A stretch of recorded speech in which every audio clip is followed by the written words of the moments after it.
అందరికీ నమస్కారం. గత 3 రోజులుగా రాష్ట్రంలో జరుగుతున్నటువంటి పరిణామాలను నిశ్చితంగా పరిశీలిస్తే ప్రతి ఒక్కరికి అర్థమవుతుంది ఈ వైఎస్ఆర్ కాంగ్రెస్ పార్టీ జరిగిన సంఘటనను ఒక సామాజిక వర్గం పైన జరిగిన దాడి అని ఏ విధంగా చిత్రీకరిస్తుందో అని. ఈరోజు నేరస్తుడికి ఒక మతాన్ని ఒక కులాన్ని ఆపాదించడం అనేది క్షమించరాని నేరం. ఈరోజు అంబటి రాంబాబు గౌరవ ముఖ్యమంత్రి శ్రీ నారా చంద్రబాబు నాయుడు గారి మీద చేసినటువంటి అనుచిత వ్యాఖ్యలకు నిరసనగా ఆ వర్గం వారు ఆయన ఇంటిపైన దాడి చేయడం కావచ్చు, నిరసన కార్యక్రమం కావచ్చు జరిగింది. ఇది స్టార్ట్ అయింది ఎక్కడ? అంబటి రాంబాబు దగ్గరే స్టార్ట్ అయింది. అంబటి రాంబాబు అనుచిత వ్యాఖ్యలు చేయటం వల్ల, అదేవిధంగా ఏదైతే ఆ బ్యానర్ విషయంలో గొడవ జరిగిందో ఇదే అంబటి రాంబాబుకు తెలియదా? గత వైఎస్ఆర్ ప్రభుత్వంలో బ్యానర్లు వేశారు. ఏమని? పెత్తందారులకు జరుగుతున్నటువంటి ఉద్యమం అని చెప్పని ఒక బ్యానర్ వేసి ప్రతి నియోజకవర్గంలో వాటిని ప్రదర్శించడం జరిగింది. ఆ సందర్భంలో హిందూపురంలో కూడా ఆ బ్యానర్ వేశారు.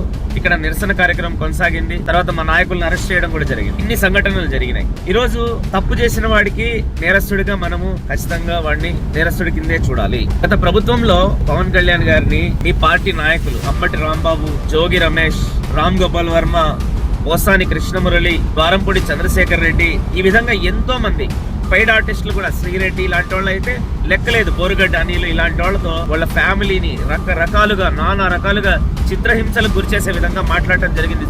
సోషల్ మీడియా వేదికల్లో కావచ్చు, చాలా చోట్ల. పవన్ కళ్యాణ్ గారు ఏ రోజు కూడా వ్యక్తిగత దాడులు చేయమని కానీ, వ్యక్తిగత దూషణలు చేయమని కానీ, మా నాయకుడు చాలా క్రమశిక్షణతో మమ్మల్ని ముందుకు తీసుకెళ్తున్నాడు. ప్రజాక్షేత్రంలో ఉన్నప్పుడు ప్రజా సమస్యలపైనే స్పందించాలి.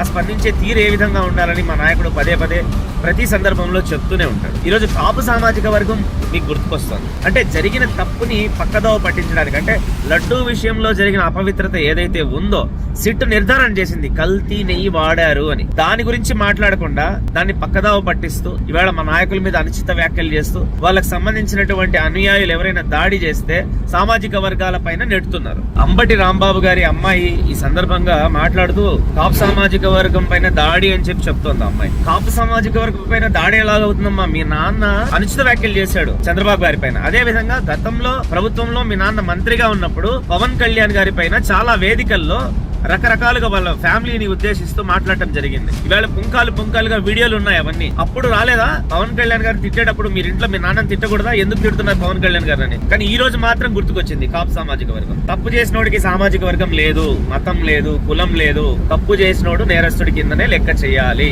ఇప్పటికైనా బుద్ధి తెచ్చుకుని వైఎస్ఆర్ కాంగ్రెస్ పార్టీకి సంబంధించిన నాయకులు పద్ధతిగా మాట్లాడండి. పాలసీల గురించి మాట్లాడండి. పర్సనల్ ఎలిగేషన్స్ వద్దు. ప్రజాక్షేత్రంలో ఉన్నాము, వ్యక్తిగత దాడులు వద్దు. పాలసీల పరంగా ప్రజలకు మంచి చేసే విధంగా ముందుకు తీసుకెళ్దామని చెప్పి ఈ సందర్భంగా నేను వైఎస్ఆర్ కాంగ్రెస్ పార్టీకి సంబంధించిన కొంతమంది ఎవరైతే ఈ విధంగా మాట్లాడే వాళ్ళు ఉన్నారో వాళ్ళని ఉద్దేశించి చేయడం జరుగుతుంది.